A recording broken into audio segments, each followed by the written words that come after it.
So my job today is to present what's going on and then also to provide you with hope, and that's what I'm going to try to do here, because there are some practical improvement guidelines for raising children, and there are some benefits to some very simple things that we can do as a community, as parents, as school educators, as policymakers, so on and so forth. There are some real benefits to home gardening. Let me thank Michelle Obama today for pushing that agenda and getting that moving and getting people to pay attention. There are actually 2 studies that show that home gardening promotes higher dietary diversity scores in children. So children who have gardens at their home eat more variety of foods. And as everyone knows, the more variety you have in your diet, the more healthy you are. The second study showed that home gardening is associated with more frequent consumption of vegetables. So if parents have a home garden, their children are more likely to eat vegetables. Fruits and vegetables prevent every chronic disease that we can talk about. It especially prevents obesity. Benefits of school gardening programs. So these are gardening programs in the school. And again, more and more studies come out every month. It improves students' preference towards fruits and vegetables, and it increases students' consumption of fruits and vegetables. This has been shown in several studies. So if you have a school garden, the children are likely to eat more fruits and vegetables. Remember, fruits and vegetables are associated with a healthy weight. There are also some benefits to school nutrition and physical activity education and environmental change programs.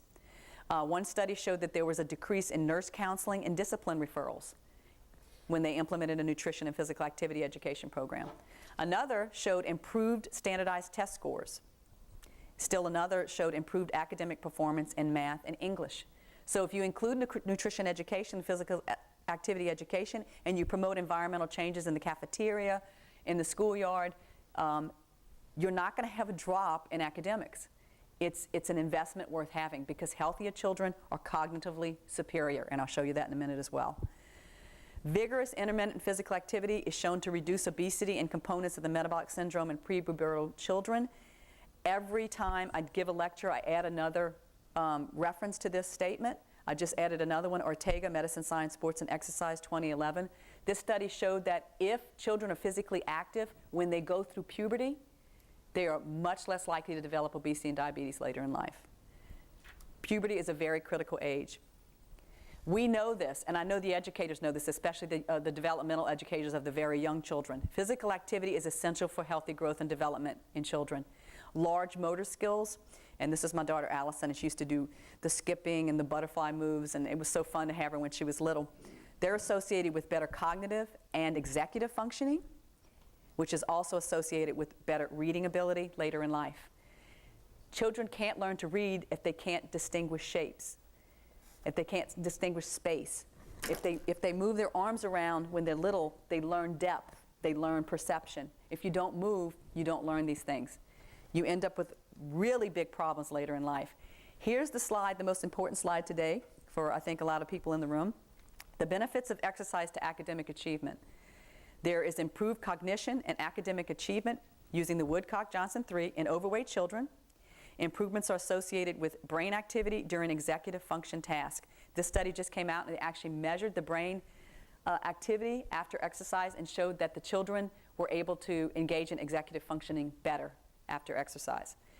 Using objective measures of physical fitness. Now this is not physical activity, this is fitness. This is how well they do in an aerobic run test, how well they do in a strength test, a total physical fitness score. These measures are associated with higher academic achievement. So when children are physically fit, they do better on standardized tests.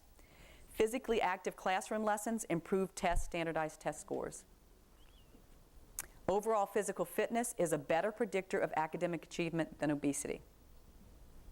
And again, there's numerous references. The literature is really mixed. If you go into it, you'll find some studies that show no association, but mostly those studies don't use objective measures. They use self-report.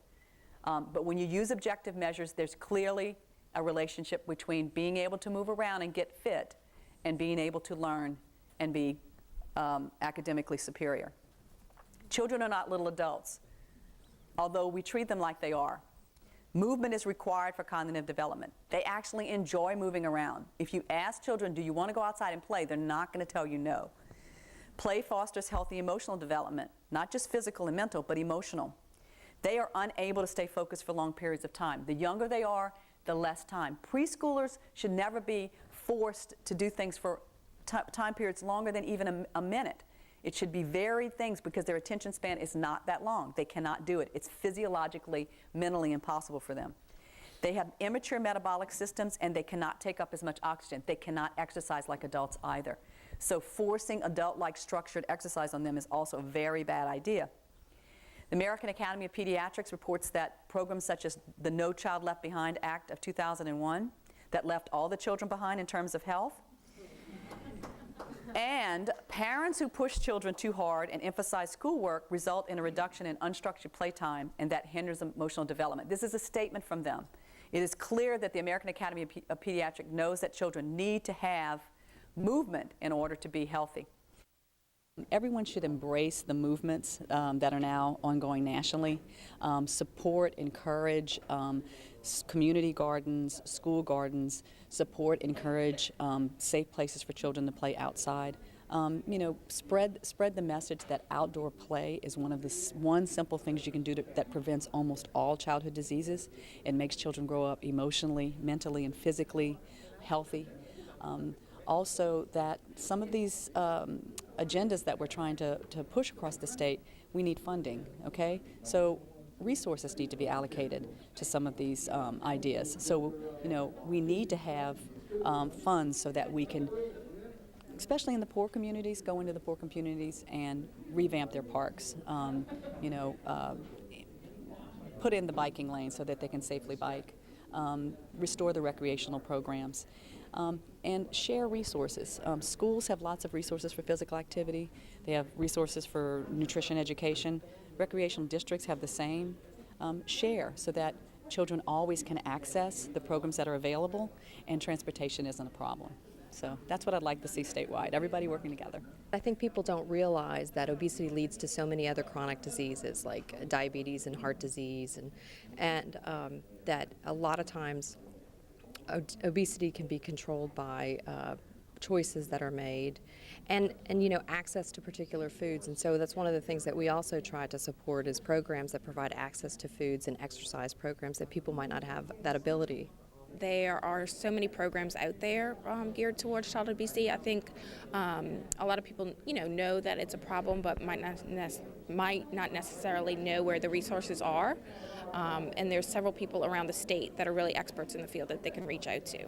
I would like for our community to know that ADF really supports not only academic achievement of our children. We support teachers through grants, whereby we provide dollar resources to teachers to use in their classrooms. So we know East Baton Rouge Parish School System is experiencing some decreases in the funds for the classroom. So we pump funds right into the classroom so that teachers can use best practice resources as they teach as well. So we support teachers as well as students.